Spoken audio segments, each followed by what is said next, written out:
Hola a todos, bienvenidos a esta cuarta semana, cuarto bloque de nuestra materia de finanzas públicas.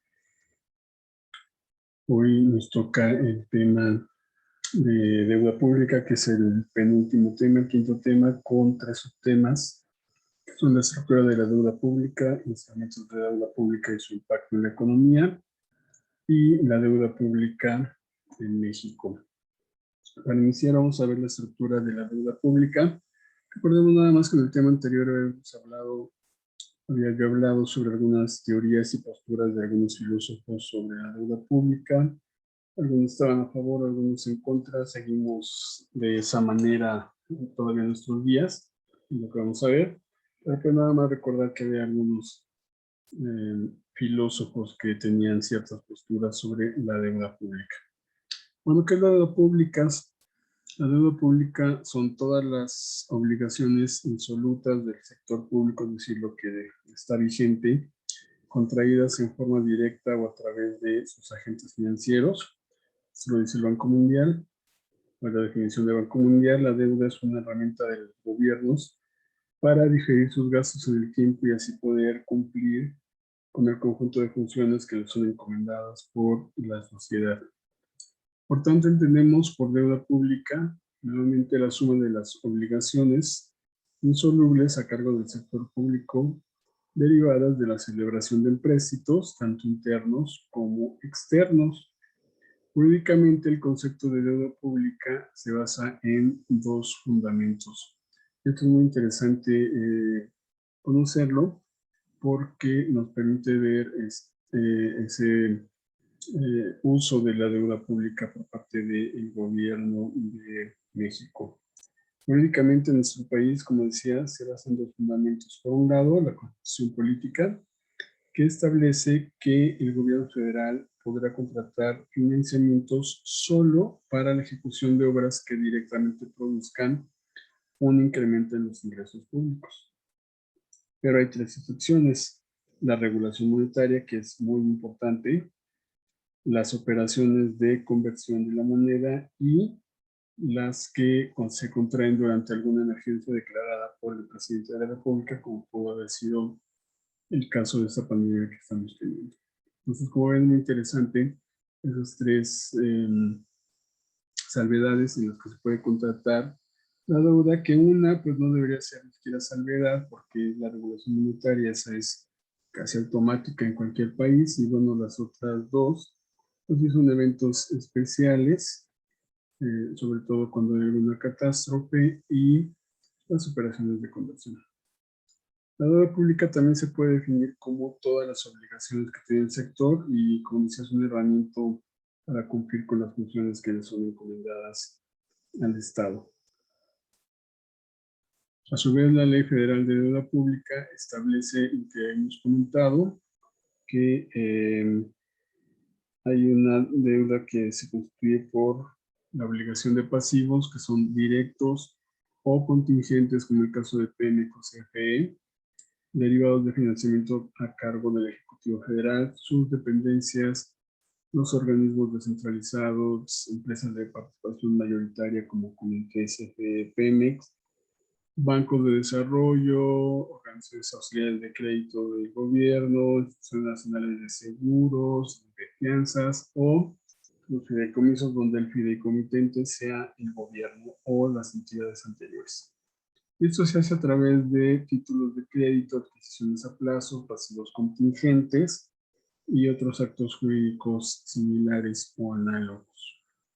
En las notas tienen el marco jurídico de esta parte de la deuda pública, el cual pueden revisar, y pasaré al tema de los estados, muy rápido, donde el artículo 117 de la Constitución dice que los estados no pueden contraer empréstitos directamente con gobiernos de otras naciones. Es una limitante que tienen los gobiernos de los estados y municipios. Obviamente no generan, tampoco generamos directamente divisas como país, es decir, no podemos emitir como país una moneda diferente a la moneda nacional, Los estados y municipios con mayor razón, por tanto, tienen prohibido tomar financiamientos de instituciones extranjeras si no son autorizados por ciertos procedimientos. La deuda pública, en cuanto a su clasificación, se puede clasificar dependiendo de su origen, su periodo de contratación, tipo de acreedor, moneda, el país y el instrumento, de tal manera que tenemos, como decía, el origen, que puede ser interno o externo, el periodo de contratación, que puede ser de corto o largo plazo, otros que pueden ser por tipo de moneda, por tipo de instrumento, que pueden ser pagarés, bonos, valores gubernamentales o algún otro, y por el país de origen, que veremos a quienes les debemos más dinero en cuanto a la deuda externa. Hay una mezcla, por supuesto, de las clasificaciones y lo veremos un poquito más adelante. En cuanto al más común, que es interno y externo, pues está la emisión en el mercado nacional, lo que se tiene invertido por parte de los fondos del Sistema de Oro para el Retiro.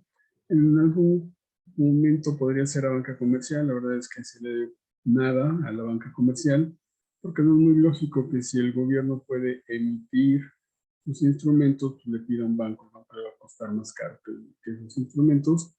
Entonces, si soy sincero, no he sabido nunca que haya un financiamiento del banco, de bancos comerciales hacia el gobierno federal. Porque, repito, pues nada más emiten sus instrumentos y ahí se hacen de dinero, ¿no? Externo pueden ser en mercados de capitales, es decir, en bolsas internacionales con organismos de financiamiento internacional, que pueden ser multilaterales o bilaterales. Comercio exterior, también nos financiamos a través del comercio exterior, del mercado bancario internacional, ahí sí es más común, porque pues no tenemos las monedas que pueden tener esos bancos. Por ejemplo, si requerimos un financiamiento en yens, pues ningún banco mexicano lo va a tener, tenemos que accesar a mercados internacionales. La estructuración de financiamientos y los PIDIREGAS. Ahí lo tenemos por su origen, puede ser interno externo, como veíamos, por el periodo corto o largo, por la moneda, bueno, depende de la divisa, por instrumentos, digamos, pagarés, bonos, valores o líneas de crédito. Por el país de origen, pues depende precisamente de dónde es la institución acreedora. Y por el tipo de financiamiento, el tipo de acreedor, podemos ver mercados de capitales, como teníamos en esa gráfica, en los organismos financieros internacionales, mercados bancarios, también comentado, comercio exterior, deuda y PIDIREGAS. Y en cuanto interno, decíamos de la banca comercial, el SAR, sociedades de inversión especializadas en fondos para el retiro o CIEFORES, entre otros. ¿Por qué las CIEFORES y el sistema? Porque, bueno, gran parte de la inversión de las CIEFORES, administradas por las AFORES, están en instrumentos de gobierno y por lo tanto los que tenemos nuestra AFORE, pues nos debe el gobierno ese dinero, ¿no? A través de la AFORE.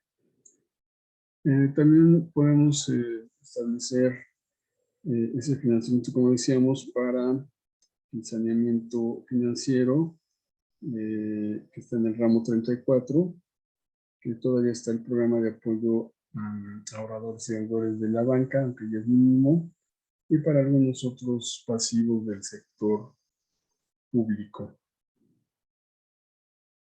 Y eso es lo que estaban ya comentando. La importancia del estudio de la deuda pública en términos de este tema que tiene que ver con la importancia del impacto de la deuda pública en la economía.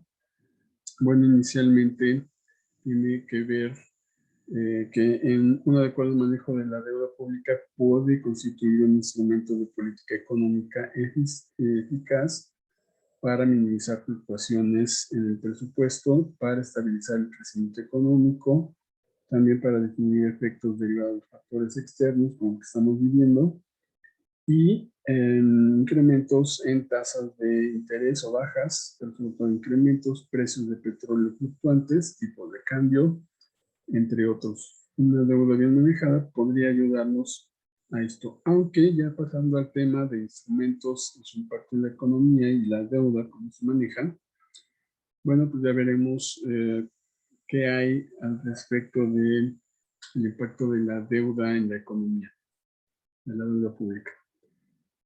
En cuanto a los instrumentos de deuda pública, su definición es que son herramientas, la definición técnica de financiación, mediante los que una entidad, que puede ser el gobierno federal, que los emite, consigue fondos a cambio de un reembolso en un periodo determinado y una rentabilidad también previamente acordada, pues básicamente en el pagaré.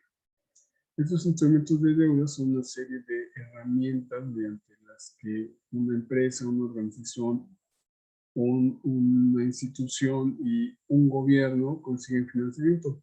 Por tanto, no son privativos ni del sector privado ni del sector público. Cualquiera de los dos puede acceder a ellos. Para ello, la entidad emite un instrumento, el mecanismo es básicamente el mismo, emite un instrumento de deuda que un comprador requiere, aporta financiamiento y como contraprestación, como ya comenté, hay una promesa de regresarle el dinero con una tasa pactada que se llama rentabilidad para el usuario de los bonos. ¿Qué instrumentos manejamos en México para esta colocación y captación de dinero que se llama deuda pública? Básicamente son 5, son los CETES, los bonos, aunque los bondes también son bonos, pero los bonos M o bonos B también de México, el país, aquí en el territorio nacional, y los unibonos, y adicionalmente se tienen los bonos del IPAD que están sustituyendo y que han sustituido al FOBAPROA, pero que como tienen la garantía del gobierno federal, pues básicamente es como si fueran del gobierno federal. Eso los pueden encontrar ustedes en la página, por ejemplo, de CETES Directo, aunque también lo pueden encontrar en la página de Banco de México, y estos instrumentos los pueden comprar en las casas de bolsa o en esta página CETES Directo. Estoy poniendo CETES Directo nada más para ver los instrumentos que tenemos. Aquí iniciamos con CETES a 1, 3, 6 y un año. Y tenemos otros instrumentos. Bueno, debería de moverse. Está cargando. Tenemos otros instrumentos como precisamente esos bondes, esos bonos. Perdón, no se está moviendo. Pero bueno, tenemos en este mismo portal, tendríamos a la vista las tasas de bonos, UDIbonos, IPAP incluso también, que vende el gobierno federal a través del Banco de México. ¿Ok? Un poco más de detenimiento si quieren revisarlos, y comentar que aquí pueden comprar directamente esos instrumentos en un pequeño comercial.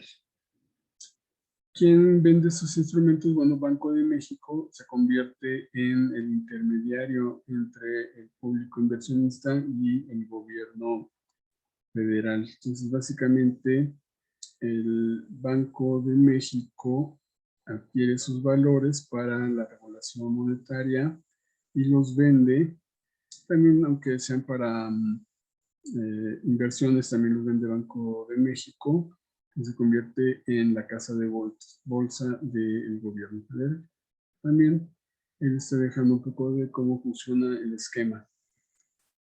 ¿Qué impacto tiene la deuda pública? Bueno, hay poca literatura, la que hay está dividida, como podríamos entender, algunos están de acuerdo, algunos a favor, algunos en contra. Alguna literatura sugiere que la deuda es mala y que tiene una U invertida al hacerlo, es decir, que al principio sí apoya pero después tiene más problemas que beneficios. En la actualidad, la teoría dominante plantea que la deuda tiene un efecto negativo para el crecimiento.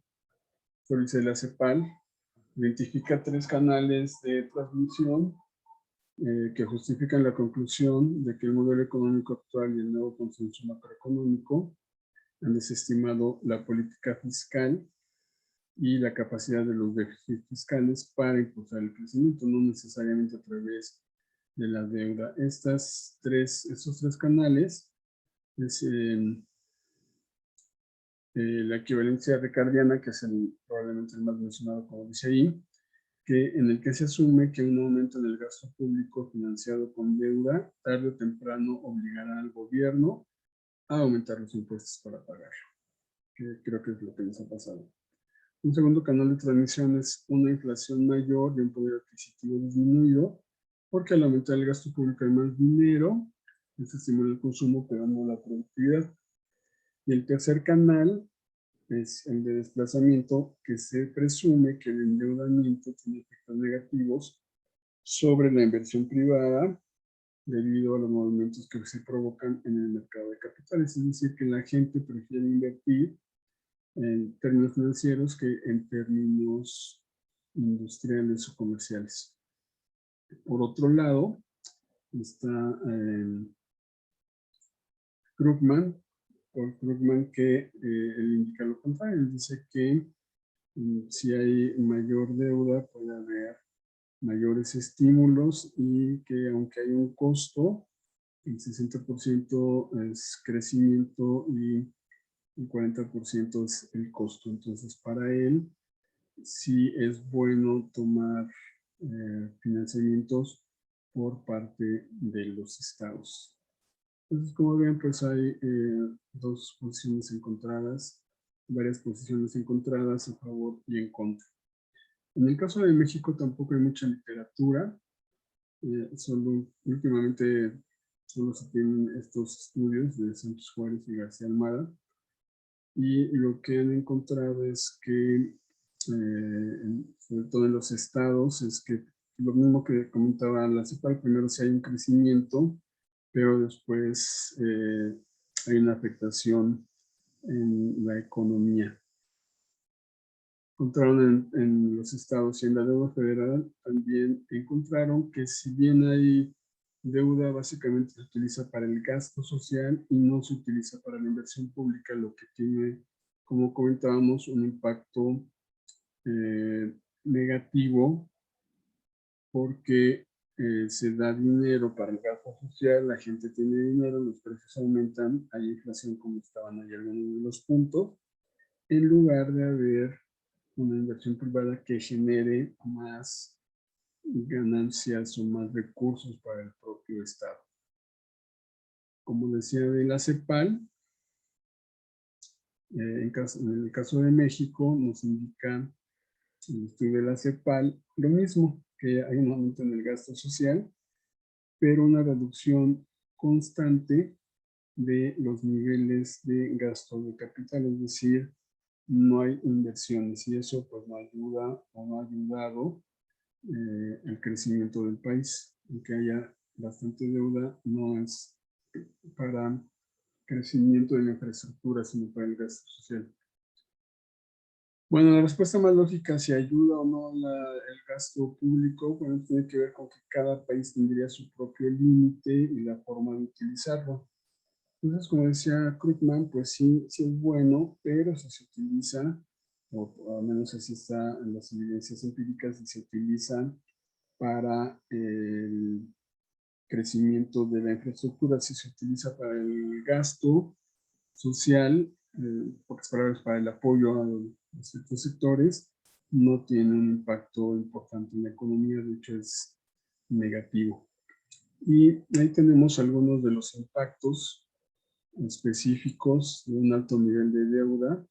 Primero es un alto nivel de deuda, tiende a afectar la acumulación de capital por medio de un aumento en las tasas de interés, que a su vez desincentiva la inversión y reduce el crecimiento. Entonces, si hay tasas altas, el inversionista prefiere invertir en estos instrumentos de gobierno que son seguros, en lugar de hacer algún proyecto que no es, que tiene cierto grado de riesgo.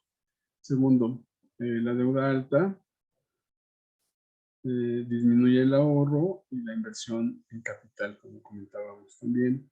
Endeudarse en el presente implica que en el futuro habrá que reducir el gasto o aumentar los ingresos vía impuestos. En tiempos turbulentos, la deuda soberana tiene que pagar tasas más altas a los compradores y eso pues provoca que no sea rentable la operación, que haya un pago de tasas más altas y que los proyectos productivos sean sustituidos por la compra de deuda que está pagando tasas altas y no está siendo rentable en cuanto a los proyectos. También el nivel alto de deuda restringe la capacidad del gobierno para utilizar políticas contracíclicas, lo que puede afectar el crecimiento en corto plazo. Entonces, en resumen, al parecer hay más puntos en contra que a favor del endeudamiento público excesivo. ¿Cómo está la deuda pública en México? También tienen ahí en sus notas un resumen ejecutivo de cómo va la economía en nuestro país, que es, digamos, como el antecedente o la antesala para ver la parte de la deuda con la que se empieza en el video. Después de ver todo el resumen ejecutivo, llegamos en la parte de la deuda a que tanto la deuda neta del sector federal se sitúa en este trimestre en 12.378.5 millones de pesos.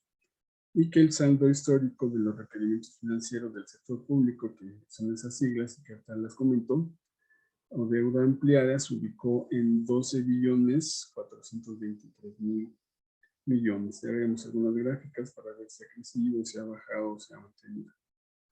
La Secretaría de Hacienda, todos estos datos de la Secretaría de Hacienda declara que la política de deuda para 2021 tiene como objetivo la operación adecuada y transparente de los pasivos públicos, garantizando la sostenibilidad de la deuda en el largo plazo y cubrir las necesidades de financiamiento del gobierno federal al menor costo posible, manteniendo una posición de riesgo baja con un nivel de liquidez eficiente y acorde a las características de las finanzas públicas para el país. Como resultado de esto, reporta que en el primer trimestre el manejo de los pasivos permitió reducir los vencimientos para 2021 y 2042 en 15.000 millones, pues también la baja de las tasas y que las tasas a nivel internacional y nacional habían bajado, y los de deuda externa en 10.000 millones, por lo que estoy comentando. Es decir, hay refinanciamientos y se consiguen tasas más bajas. En el marco de esas operaciones destaca la realizada el pasado 4 de enero, en que por primera vez se fue al mercado de Formosa en Taiwán y se colocó un bono a 50 años por 3.000 millones de dólares a una tasa de 3.75 y cupón de 3.75. Esto quiere decir que se vendió a la par, no hubo que, digo, no se tuvieron beneficios, pero tampoco hubo un descuento. Y es importante resaltar para ellos que dicho cupón representa el más bajo en la historia colocado a largo plazo. Sin embargo, 3.75 es una tasa relativamente alta si vemos que la tasa en Estados Unidos está al 0.25. Pero bueno, pues estadísticamente pudiera ser de las más bajas. O si lo están comentando, seguramente será la más baja, pero está esa razón de que las tasas están también muy bajas. No fue una situación directa de que el riesgo del país haya disminuido. El 15 de enero también se realizó una emisión de 2 nuevos bonos de referencia a 12 años por 1.000 millones de euros y otra 30 por 800 millones de euros. Y con esto se refinancian algunas otras deudas, por eso comentan ahí que se mejoran las posiciones y los plazos. Nos dice la Secretaría que en relación con las operaciones de mercado interno, es decir, que se negocian pesos, realizaron dos operaciones. La primera, el 3 de febrero, se colocaron UDI-bonos que les acabo de comentar y que están ahí en sus notas, por 2.500 millones a 10 años. Y en la segunda, el 19 de marzo, de bonos M por 15.000 millones, con vencimientos al 31 y al 47.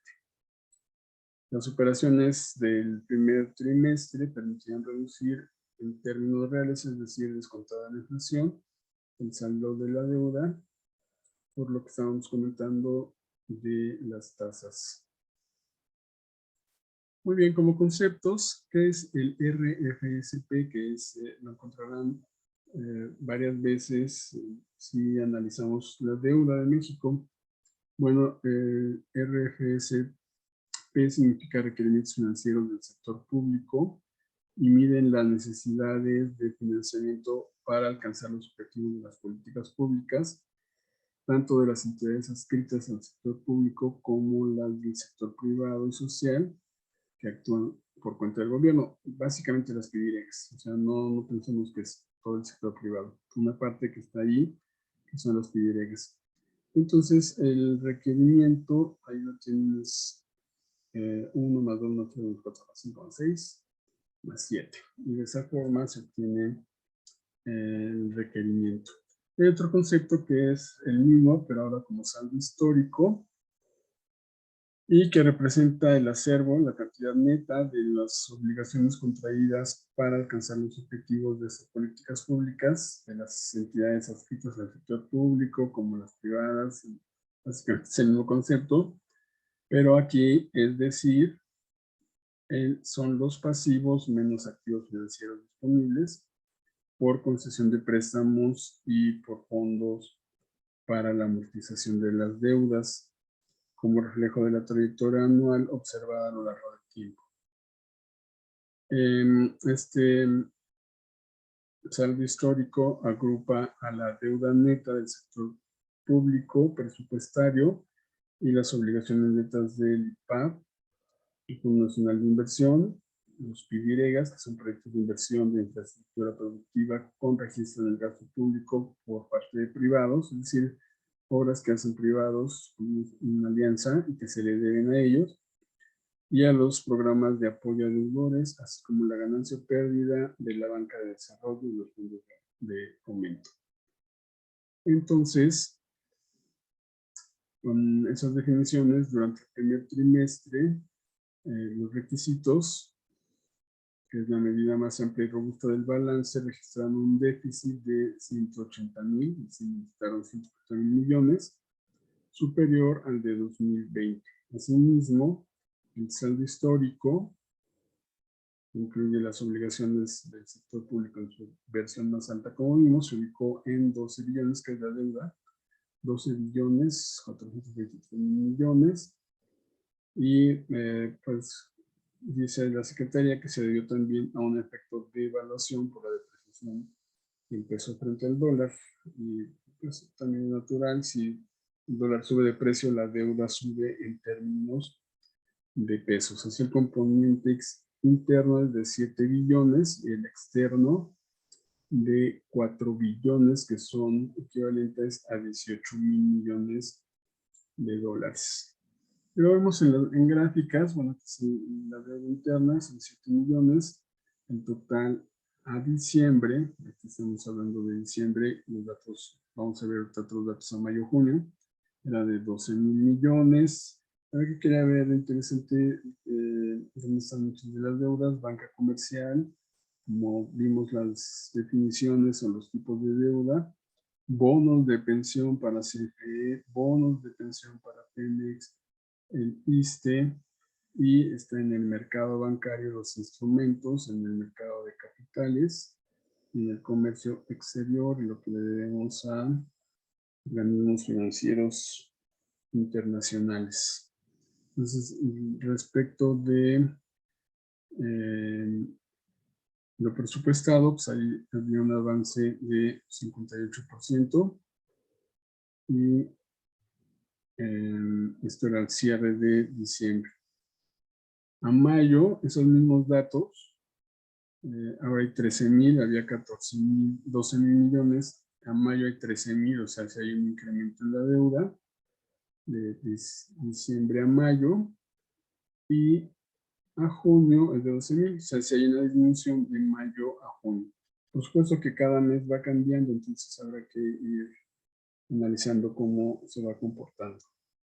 Nuevamente pues están los mismos instrumentos, aquí está el SAR, todo un crecimiento en cuanto a deuda, porque es natural, también la gente va aportando más, bueno, en la economía, si la economía está un poco más estable, CFE, ISSSTE, Pemex y banca comercial, emisión de valores. Son CETES y todos los instrumentos que comentamos, de tal manera que ahora la deuda externa es de 8 billones y la externa de 4 billones, más o menos igual a diciembre de 2020 en cuanto a la externa. Sin embargo, el saldo histórico de los requerimientos públicos, es decir, la deuda, sí ha ido aumentando, aunque disminuyó ahí, como digamos, en junio, pero contra diciembre. En 2020 contra 2019 hubo un aumento y habrá que esperar el cierre del 2021 para ver cómo queda. A junio va más o menos igual, 12 billones, pero habrá que esperar cómo cierra. En cuanto al PIB, también se ha ido incrementando la relación de la deuda contra el PIB. Es cierto que también tuvimos una disminución de PIB, pero bueno, estadísticamente en 2020 se veía más en términos de PIB que en años anteriores. El Gobierno de México tiene como objetivo de política económica mantener finanzas públicas sanas y una senda de sostenibilidad que permitan mantener el nivel de endeudamiento como porcentaje del PIB en una trayectoria estable y descendente en los próximos años. Vemos que por lo pronto ha subido, tendría que estar bajando en los próximos años. Y dice Hacienda que gracias al manejo responsable de la deuda, México es uno de los países emergentes cuya actuación fiscal es más sólida con menores endeudamientos. Aunque veamos que no necesariamente el endeudamiento es malo, pero parece que no hemos tenido incrementos importantes en la deuda. Durante esta administración, también lo dice la Secretaría de Hacienda, se ha reducido el riesgo de refinanciamiento del portafolio, mejorando el perfil de vencimientos, es decir, el riesgo de que tengamos que pagar lo que se va venciendo. Aquí es refinanciamiento, es lo que vence, se vuelve a pedir prestado para pagar. Y como dice aquí, se han refinanciado 10,000 millones de dólares, el equivalente de los 226,000 que vemos a través de operaciones de mercado y 400,000 millones de deuda interna a través de permutas. ¿Qué es una permuta? Pues básicamente es algo similar, se vencen CETES y a lo mejor se cambia por UDIs, y cuando se pagan los CETES o se dan nuevas emisiones de CETES de acuerdo a como lo pide el mercado. ¿A qué países le debemos? Bueno, pues le debemos más a Estados Unidos, a Alemania, Inglaterra, Japón, Canadá, Suiza, Francia y algunos otros. Y organismos financieros internacionales en forma directa. ¿Cómo está la deuda? Pues en cuenta es CFE, CEMEX y algunos otros paraestatales, y 50% del gobierno federal. Y bueno, quizá lo preocupante es que estas empresas que no son rentables deban dinero, y entonces pues, para pagar lo que deben se tiene que utilizar recursos del gasto del gobierno directamente, no de lo que generan las empresas. Ya lo veremos en nuestro siguiente y último tema la próxima semana. Y esta pequeña gráfica es de cómo se ha comportado la deuda y cómo está como porcentaje del PIB. Y bueno, las crisis que hubieron, como llegó a ser, por ejemplo, el 95 llegó a ser el 54% del PIB, después fue bajando, aunque se incrementó porque nuestro PIB iba creciendo. Y como dato comparativo, aquí está la deuda contra el PIB. Por ejemplo, Canadá estaba con el 117 del PIB, es decir, su PIB más el 17%, Japón al doble, Reino Unido, Sudáfrica, Colombia, Perú, México y Turquía. Sin embargo, es importante comentar que, bueno, pues aunque las economías, como dice, avanzadas tienen un promedio de 120, pues su PIB son mucho más alto y el riesgo financiero es mucho más bajo. Entonces, es importante el comparativo, pero son situaciones totalmente diferentes. Es como decir que el señor Slim debe $1.000.000 y que yo debo 1.000.000, ¿no? Diferente en nuestras situaciones, él lo paga en 2 días, yo lo pago nunca. Entonces, economías avanzadas tienen capacidad más alta para financiar y pagar esas deudas, aunque sean un porcentaje en todo su PIB. También tienen ahí los lineamientos generales de política de deuda pública, que es lo que se tiene planeado para este 2021 en cuanto a la deuda. Son varios puntos que pueden ustedes revisar.